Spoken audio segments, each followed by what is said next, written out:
Assalamualaikum warahmatullahi wabarakatuh. Alhamdulillah teman-teman sekalian, pada kesempatan kali ini saya akan menjelaskan terkait proses terjadinya ketogenesis dan lipogenesis di dalam tubuh manusia. Nah, sebelum itu kita perlu tahu apa sih itu ketogenesis dan lipogenesis. Nah, yang pertama, ketogenesis. Ketogenesis adalah proses biokimia yang terjadi di dalam tubuh untuk menghasilkan badan keton yang merupakan sumber energi alternatif ketika tubuh itu kekurangan glukosa.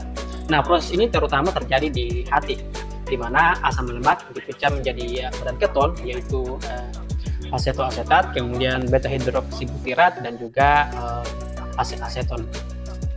Apa sih yang kemudian memicu terjadinya ketogenesis? Ketogenesis ini terjadi ketika kita yang pertama berpuasa atau dalam keadaan lapar.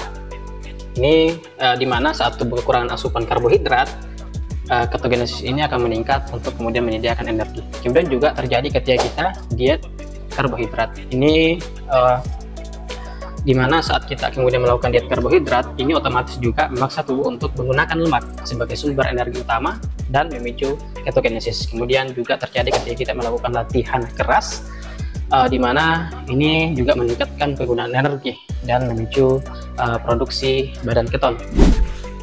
Nah, secara garis besar proses terjadinya ketogenesis di dalam tubuh itu terjadi melalui 3 tahap. Yang pertama adalah pemecahan asam lemak. Nah, di sini asam lemak dalam tubuh itu dipecah menjadi molekul asetil-CoA.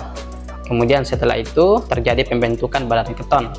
Nah, tadi asetil-CoA yang sudah dipecah kemudian diubah menjadi 3 jenis badan keton, yaitu asetoasetat, kemudian beta hidroksibutirat, dan aseton. Nah, terkait proses pengubahan asetil-CoA menjadi badan keton, kemudian menjadi energi atau sumber energi alternatif bagi tubuh adalah ketika tubuh kekurangan glukosa, seperti saat berpuasa atau kita menjalani diet rendah karbohidrat. Yang pertama itu adalah tubuh mulai menggunakan cadangan lemak sebagai sumber energi. Proses ini dimulai dari pemecahan lemak, asam lemak menjadi molekul seperti asetil-CoA tadi melalui jalur beta oksidasi di dalam mitokondria sel hati. Agar bisa digunakan sebagai energi, asetil-CoA kemudian diproses lebih lanjut menjadi senyawa yang disebut badan keton. Nah, 2 molekul asetil-CoA tadi digabung oleh enzim tiolase menjadi asetil-CoA, kemudian diubah menjadi HMG-CoA oleh enzim HMG-CoA sintase. Nah, setelah itu HMG-CoA dipecah lagi oleh enzim HMG-CoA liase menjadi asetoasetat. Nah, asetoasetat inilah kemudian badan keton pertama yang terbentuk dalam proses ini. Nah, asetoasetat kemudian mengalami 2 jalur, yaitu mengalami jalur dekarboksilasi dan enzimatik menjadi aseton, yang kemudian aseton ini kemudian nantinya tidak digunakan dan dikeluarkan melalui urin atau nafas. Kemudian jalur yang kedua adalah jalur jalur reduksi menjadi beta hidroksibutirat oleh enzim beta hidroksibutirat dehidrogenase. Badan keton seperti asetoasetat dan beta hidroksibutirat kemudian dilepas ke dalam tubuh dan digunakan oleh jaringan seperti jaringan otak, kemudian otot, dan lain-lainnya sebagai sumber energi untuk tubuh. Baik, sekarang kita masuk ke pembahasan mengenai lipogenesis, di mana lipogenesis adalah proses biokimia pembentukan asam lemak dan trigliserol dari subunit asetil-CoA yang berasal dari berbagai sumber seperti karbohidrat dan lain-lain. Singkatnya adalah lipogenesis adalah proses pembentukan lemak dalam tubuh, di mana asetil-CoA yang menjadi bahan baku lipogenesis dapat berasal dari berbagai jalur. Secara umum, jalur yang kita ketahui itu adalah melalui jalur pecahan karbohidrat atau glukosa, dan juga jalur dari trigliserol itu sendiri. Nah, yang pertama adalah proses biosintesis dari trigliserida itu sendiri. Di saat kemudian tubuh kekurangan energi, nah, hormon glukagon dan epinefrin itu dilepas. Nah, hormon ini membuat sinyal ke jaringan lemak atau adiposa untuk memecah trigliserida. Kemudian menjadikannya asam lemak bebas. Nah, asam lemak bebas ini itu kemudian masuk ke dalam darah dan diedarkan ke otot, kemudian ke jaringan yang lain untuk menjadi sumber energi, dan juga ada yang diedarkan ke dalam hati.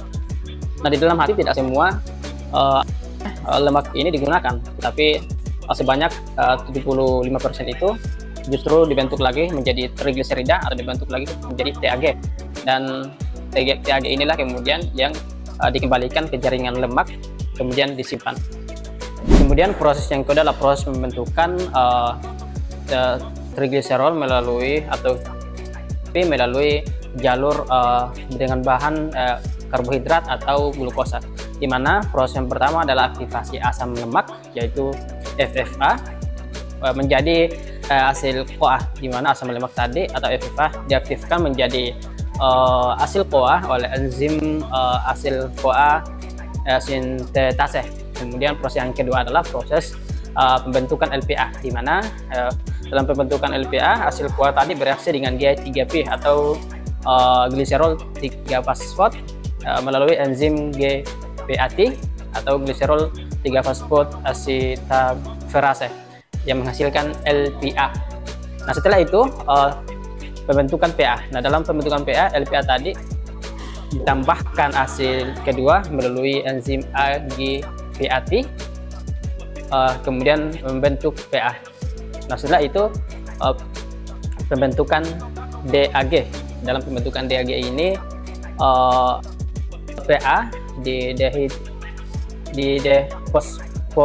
difosforilasi oleh PAP menghasilkan DAG. Nah, kemudian pembentukan TAG. Dalam proses pembentukan TAG,